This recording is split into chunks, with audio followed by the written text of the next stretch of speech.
Now that we are moving on to the module where you will write a conflict analysis, I wanted to give you a very brief overview of the expectations. So for your conflict analysis, what you definitely want to do is make sure that you analyze and not summarize. For your last assignment, you definitely wrote a summary. So you have to remember that only a very brief part, basically one paragraph or so, will be dedicated to you summarizing.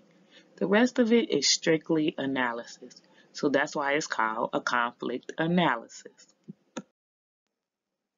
First step, you want to identify and explain both of the arguments that these authors or documenters have. And you need a thesis. The thesis will drive this essay.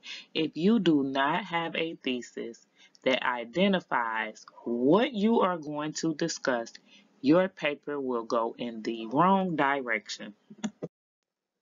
Next, for step 2, you want to make sure you provide your own argument about these two different arguments while analyzing the author's work. If you don't create an outline, you will regret it. Very few students are able to complete this assignment without creating an outline.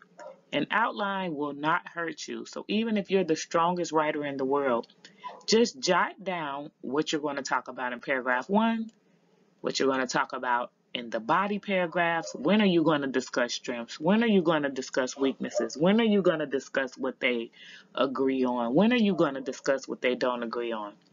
And of course, your conclusion. Remember, you'll need signal words to drive this essay. Without signal words, it's going to be very dry and it's not going to seem like you are writing a research-based analysis. Even though you're not diving into research like you will later, you are still looking for another source to compare and analyze against the What the Health documentary. So you'll need the signal words to point out what you're actually arguing or discussing or comparing. Transitions help your reader understand when you're changing direction or when you're going in the same direction. You need transitions.